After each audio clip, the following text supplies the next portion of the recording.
사랑하는 성도 여러분, 안녕하십니까? 오늘도 주님의 은혜가 저나 여러분 모두에게 가득하고 충만한 하루가 되시기를 바랍니다. 오늘은요, 계시록 14장 1절에서부터 5절까지 있는 말씀을 중심으로 시온산이라는 제목으로 말씀을 드리도록 하겠습니다. 성경에 나타나는 하나님의 역사는 산에서 이루어지는 것들이 많이 있지요. 에덴 동산에서 아담과 하와의 역사가 출발을 했고요. 그리고 모세는 시내산에서 하나님의 계명을 받습니다. 엘리야는 갈멜산에서 우상을 섬기는 바알의 선자들과 영적인 대결을 벌이는 모습을 볼 수가 있고요. 또 예수님께서는 복음을 전하실 때 그 갈릴리 호수 옆에 있는 왼쪽에 있는 산에서 복음을 전하셨습니다. 그래서 우리는 산상수원 그렇게 이야기를 하지요. 또 그런가 하면요, 예수님께서 늘 기도하시던 그 공간을 우리는 겟세마네 동산 이렇게 얘기를 하고요. 예수님께서 십자가를 지셨던 바로 그 자리를 우리는 갈보리산 그렇게 얘기를 합니다. 그런가 하면 예수님께서 이게 부활 승천하신 바로 그 자리를 우리는 감람산 그렇게 얘기를 하지요. 그래서 이 성경에 나타나는 모든 어떤 그런 역사들은 산에서 시작해서 산으로 이렇게 끝난다 이렇게 볼 수도 있는데, 예수님께서 재림하시는 그러한 장소도 성경을 보면 시온산으로 이렇게 말씀하고 있는 것을 볼 수가 있어요. 오늘 성경 본문 1절에 있는 말씀 보면 내가 또 보니 시온산에 어린 양이 있고 그 앞에 14만 4천이 있는데 그들의 이마에 어린 양과 그 아버지의 이름을 쓴 것이 있더라 그랬지요. 이 시온산이라고 하는 것은 구약에서는요, 주로 예루살렘 성을 이렇게 상징하는 그러한 것이었었는데, 이 시온산이 있는 그 자리가 바로 예루살렘 성이 있는 그 자리였었거든요. 그래서 그 장소, 그 예루살렘하고 시온산은 거의 같은 의미로 그렇게 쓰여져 있는 것을 우리가 볼 수가 있는데, 시온산의 어떤 그러한 것이 예루살렘이 이스라엘 민족들의 어떤 수도가 되고 종교적 중심지가 된 것은 이스라엘 백성들이 1446년에 BC죠. BC 1446년에 그 출애굽을 하고 다윗이 1010년에 집권을 하게 되는데, 그로부터 한 7, 8년 이상이 지난 다음에 여부스 족속들이 가지고 있던 그런 예루살렘을 그들이 차지하게 되면서, 그때부터는요, 이 예루살렘 바로 그 자리가 이스라엘 민족들의 그 성지고 모든 신앙의 중심지고 정치의 중심지가 되었던 것을 볼 수가 있습니다. 그래서 성경에 나타나고 있는 어떤 그러한 역사는요, 주로 예루살렘을 통해서 이루어지는 그러한 모습들을 우리가 볼 수가 있지요. 이 시온산이 구약시대에는 그와 같은 모습들로 이렇게 보여지는데, 이것이 신약시대로 넘어오면서 그 시온산의 의미가 오늘 성경 본문에 있는 말씀이라든지 히브리서 12장에 있는 말씀을 보면 그 의미가 조금 달라지는 것을 볼 수가 있어요. 신약 성경에는 이 시온에 대한 말씀이 7번이 나오는데, 복음서와 로마서에 나오는 그러한 말씀들은요, 그것은 주로 예루살렘을 그냥 이야기하는 그러한 말씀들로 쓰여지고 있는데, 히브리서 12장 22절에 있는 말씀을 보면요, 거기에는 너희가 이른 곳은 시온산과 살아계신 하나님의 도성인 예루살렘과 천만 천사와 이런 말씀이 있거든요. 그러니까 시온산을 얘기할 때는 하늘의 시온산을 얘기를 한다, 하늘의 그 예루살렘을 얘기를 한다, 이렇게 볼 수가 있어요. 의미가 달라진 것을 볼 수가 있죠. 왜 그러냐고 하면, 이 요한계시록에 쓰여지고 히브리서가 쓰여지던 어떤 그러한 시절에 이미 이스라엘은 로마에 의해서 망하게 되고요, 그리고 이 예루살렘 성전도 전부 무너져 버린 그러한 때 아니겠습니까? 그래서 그 시온이라고 하는 것이 거기에 예루살렘 성이 무너지고 성전이 무너진 그러한 시대에 그들이 가지고 있던 모든 소망이 어디로 옮겨져 가느냐 그러면 하늘의 예루살렘으로 옮겨져 가게 되는 거예요. 그렇게 이제 하늘의 예루살렘으로 옮겨져 가면서 거기에 어떤 의미들을 담게 되냐면요, 스가랴서 8장 3절에 있는 말씀 보면 이 하나님이 이렇게 다시 오셔서 재림하실 바로 그러한 장소를 그것을 시온으로 얘기를 하고 있고 그것을 예루살렘으로 말씀하고 있거든요. 하나님께서 시온에 이렇게 오셔서 예루살렘 가운데 거하시게 될 때에 그 성을 진리의 성읍이라 할 것이다 이렇게 말씀하고 있어요. 근데 이런 그 좋은 성경에 있는 말씀들을 이단 신천지가 그걸 가져다가 그렇게 해가지고 자기들은 진리의 성읍 뭐 신천지다 뭐 이런 식으로 이야기하는 것을 볼 수가 있습니다. 그러지 않지요. 시온은 이 그때로 말하면 구약시대로 말하면 예루살렘 그리고 또 하늘의 예루살렘 그리고 다시 이 그 성경에 계시록 21장에서 말씀하고 있는 그 새 예루살렘에 대한 그런 말씀이에요. 새 예루살렘이라고 하는 것이 계시록 21장 그 2절에는 뭐라고 얘기를 하냐면 또 내가 보니 하늘에서부터 거룩한 성 새 예루살렘이 내려오는데 그 단장한 것이 마치 신부가 그 남편을 위하여 단장한 것 같더라 그렇게 말씀하고 있고요. 또 21장 10절에 있는 그러한 말씀을 보면 성령의 이끌림을 받아서 세례 요한이 따로 크고 높은 산으로 올라가서 하나님의 신부인 예수 그리스도의 어떤 신부인 거룩한 성 새 예루살렘이 하나님께로부터 하늘에서 내려오는 그러한 모습을 보는 것을 볼 수가 있습니다. 그러니까 이제 오늘 이 성경 본문에 있는 이 말씀은 하늘에 있는 하나님의 도성, 살아계신 하나님의 도성인 예루살렘을 상징하고 있는 그러한 것인데 이 말씀의 내용이 왜 중요하냐면요.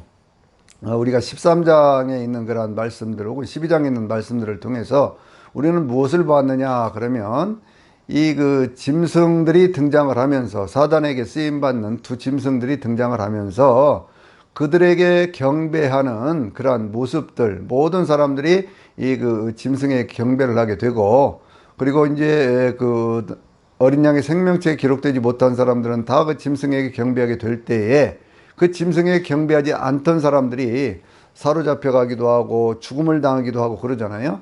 또 짐승의 우상에게 경배하지 않던 자들도 누구든지 다 죽이게 하더라 그랬잖아요.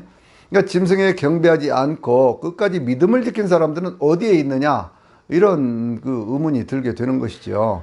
그래서 13장에서 그와 같은 말씀을 한 다음에 바로 그 다음에 이어지는 말씀이 바로 14장에 14만 4천이라고 하는 하나님의 사명자로 부름을 받아서 자기들의 생명을 걸고 주의 복음을 증거했던 그러한 분들이 전부 하늘에 예루살렘이 있다라고 하는 그러한 모습을 보여주고 있는 거예요. 그리고 그렇게만 보여주느냐 그러면 짐승과 그 우상에 경배하지 아니하고 그 오른손이나 이마에 표를 받지 않은 사람들은 15장 2절에 있는 말씀 보면은요. 하나님이 계시는 그러한 하나님의 보좌가 있는 곳에 이 불이 섞인 유리바닷가에서 하나님의 종 모세의 노래 어린 양의 노래를 부르며 찬양하는 그러한 모습을 우리에게 보여주고 있습니다.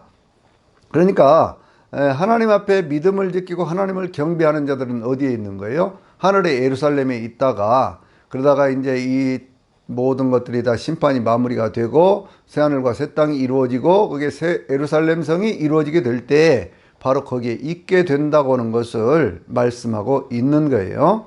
그래서 특별히 시온산을 등장시키는 이유를 우리가 알아야 됩니다. 시온산은 새 예루살렘을 상징하고 있는 거예요.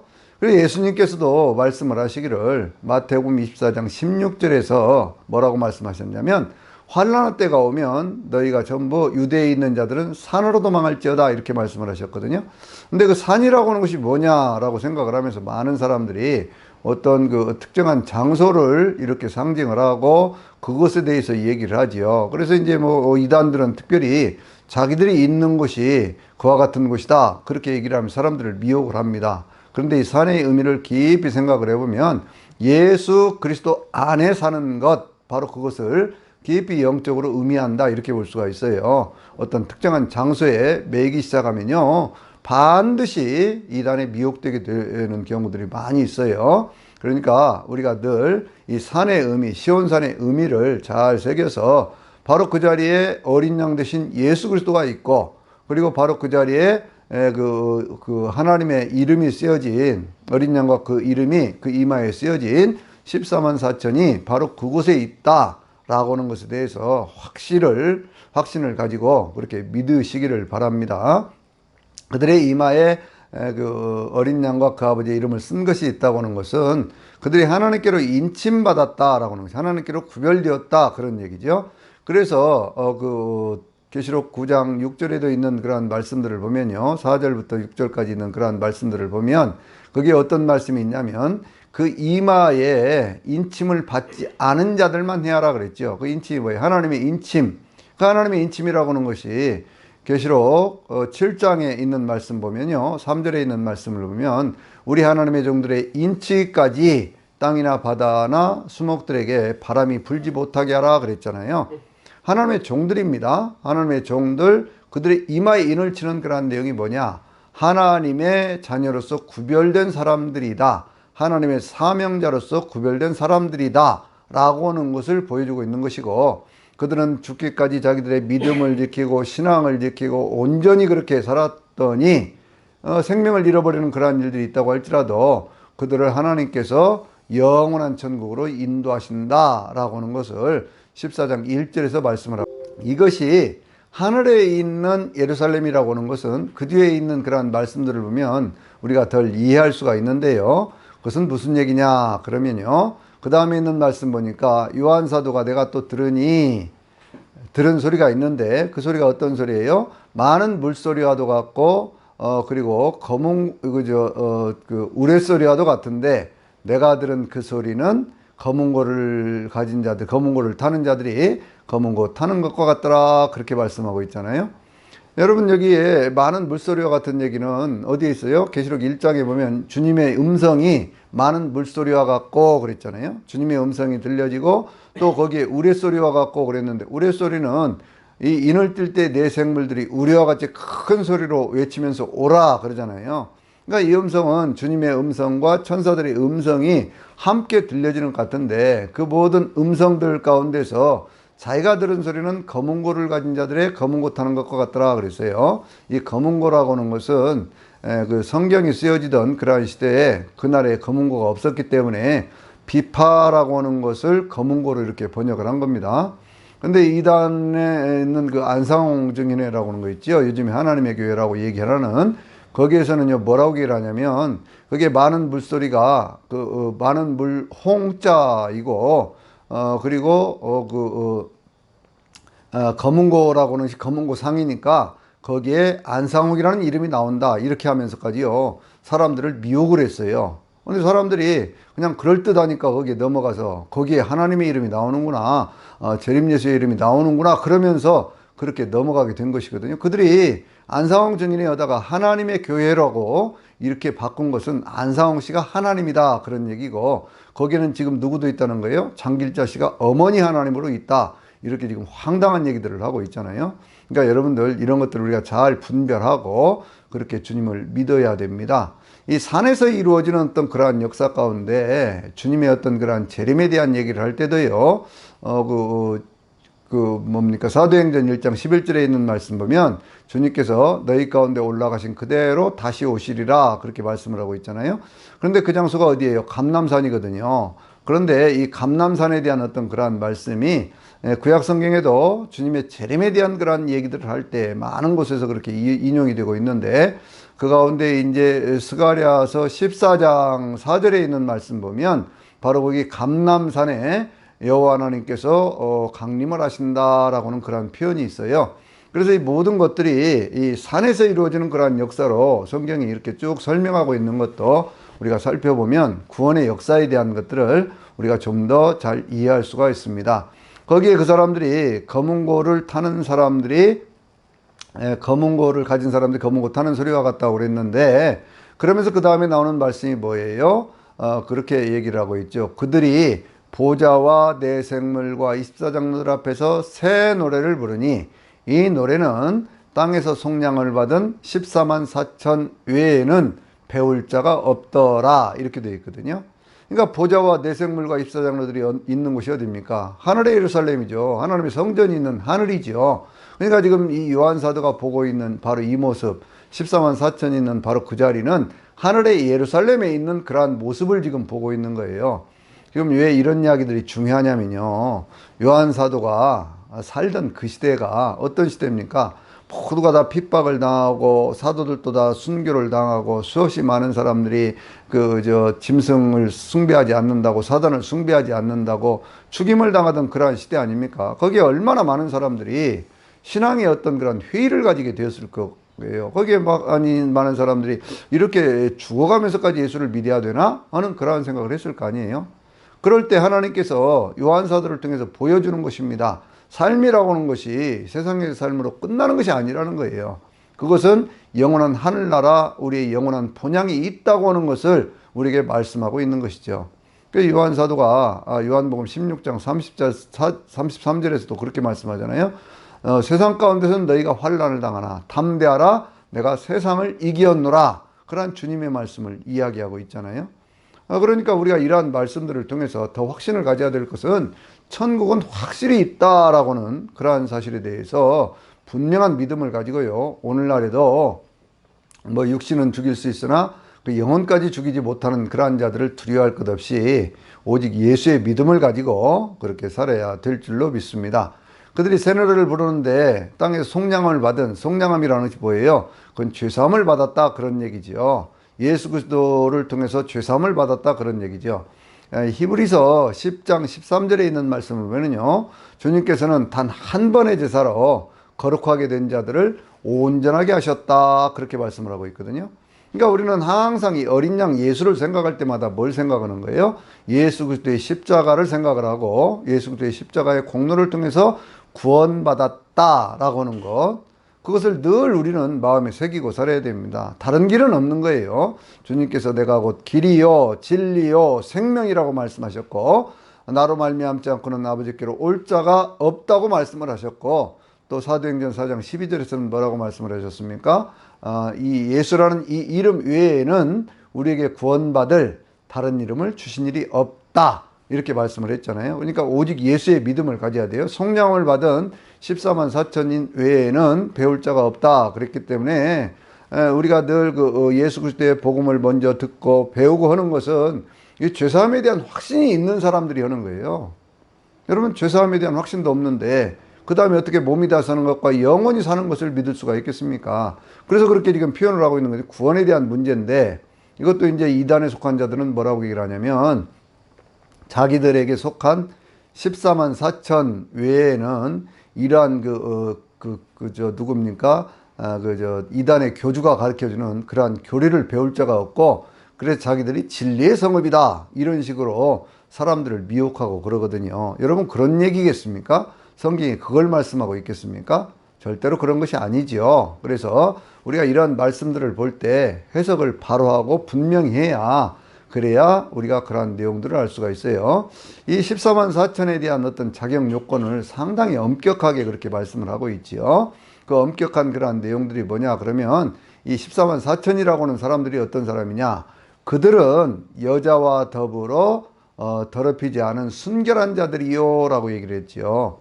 제가 이 계시록 강의를 하면서 30강에서 제가 말씀을 드리는 것 같은데, 거기 그 공동 번역이라든지 혹은 킹제임스 버전 같은 데를 보면 거기에는 이제 번역이 전혀 다르게 되어 있죠. 공동 번역은 그거는 수총각들이다 이렇게 번역을 하고 있고요.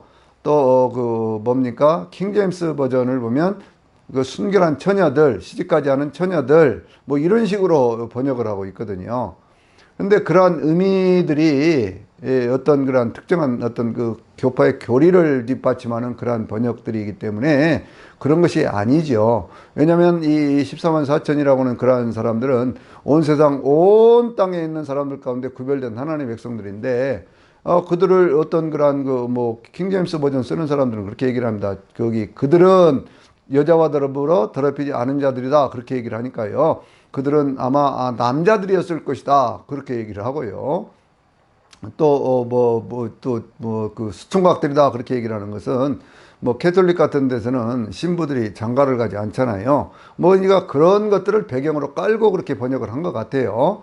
그런데 오늘 우리 개역개정에서 번역을 하고 있는 여자와 더불어 더럽히지 아니한 순결한 자들이다 라고는 그러한 표현이 훨씬 더 정확한 것은 뭐냐면, 여기에서 말하고 있는 여자라고 하는 것은 계시록 17장에서 말하고 있는 음녀를 얘기하고 있는 것이거든요.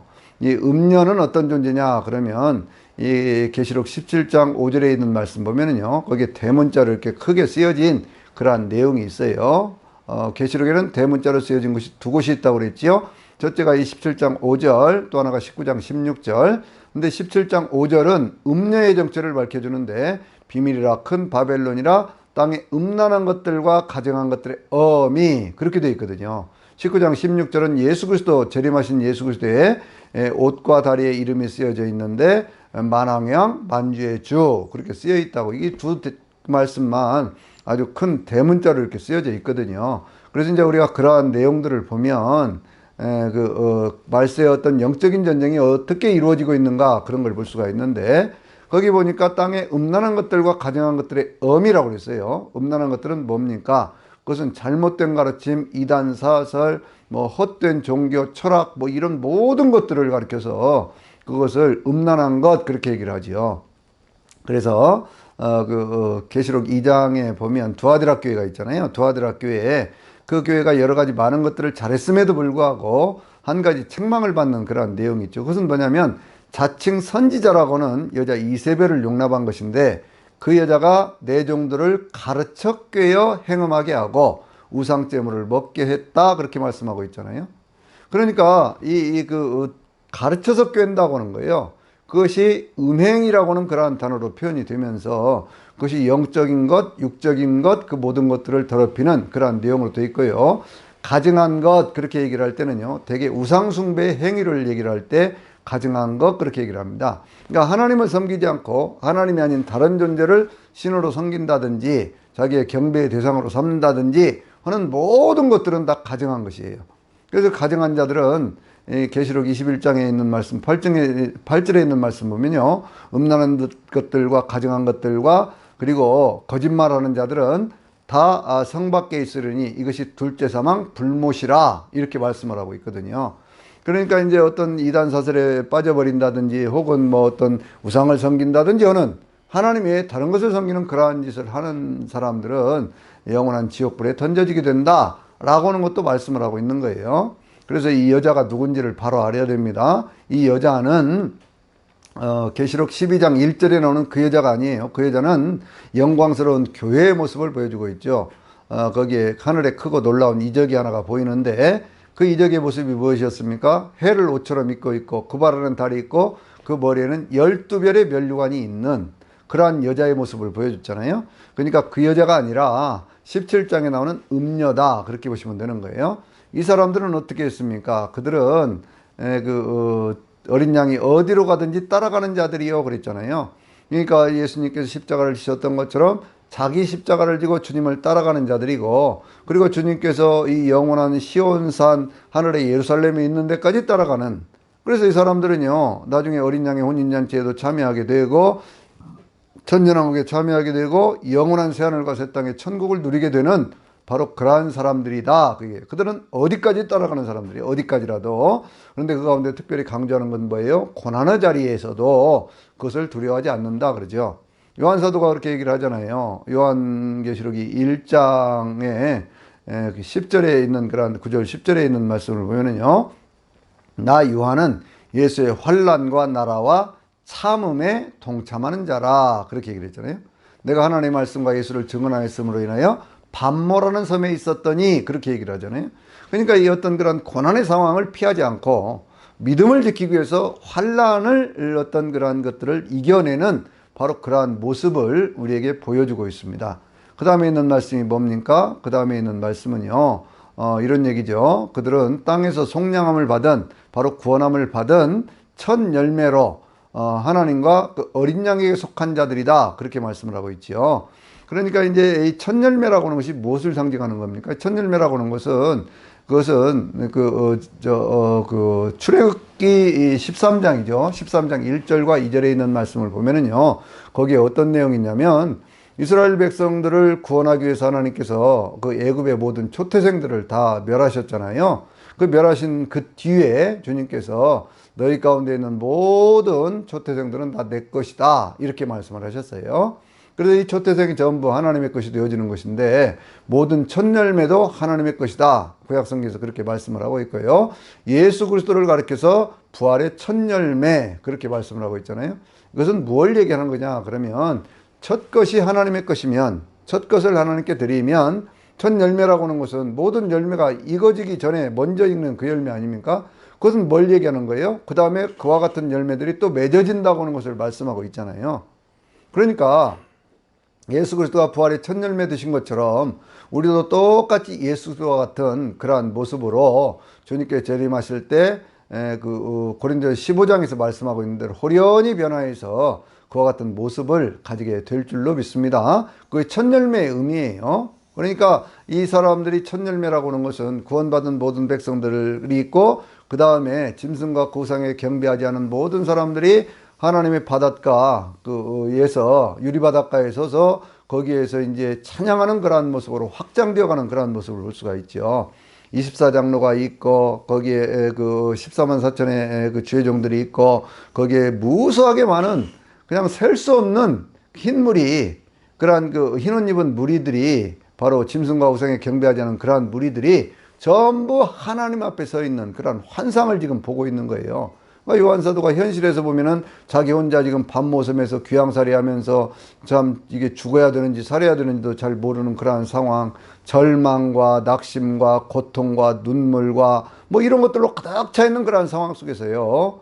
요한사도는 하늘에 있는 승리자들의 모습을 보고 있는 것이거든요. 그래서 이 계시록에 있는 말씀이 어떤 고난 속에 있어도 그 고난을 이길 수 있는 승리의 복음이 되는 거거든요. 그 다음에 있는 말씀이 뭐예요? 그들의 입술에는 거짓말이 없고 흠이 없는 자들이다 그랬잖아요. 그 거짓말이 없다고는 그러한 말씀이 뭐예요? 그것은 요한 1서에 있는 말씀은 거짓말하는 자들이 누구냐? 예수 그리스도가 그리스도인 것을 부인하는 자들이고 또 그 거짓말하는 자들이 누구냐면 예수께서 육체로 오신 것을 부인하는 자들이다. 그렇게 말씀을 하고 있어요. 예수 그리스도를 부인하는 거예요. 오늘날 세상에는요, 예수 그리스도가 하나님이다, 하나님의 아들이다 그러면 뭐 그런 일이 있냐? 예수는 하나님도 아니고 하나님의 아들이 아니다 라고 하는 사람들이 훨씬 더 많잖아요. 우리 기독교인들 외에 다른 종교를 갖고 있는 모든 사람들 혹은 뭐 종교도 없이 그냥 어떤 철학에 사로잡힌 그러한 사람들, 뭐 과학만을 신봉하는 모든 사람들은 다 그렇게 얘기하지 않습니까? 그런데 이 14만 4천에 속한 그러한 사람들은 어떻게 얘기를 하는 거예요? 오직 예수님만이 그리스도다라고 하는 그것을 말씀하고 있는 것이죠. 그들은 흠이 없다고 그랬어요. 구약시대에 어떤 제물을 드릴 때 어떤 제물 드렸습니까? 다 흠없는 제물 드렸죠.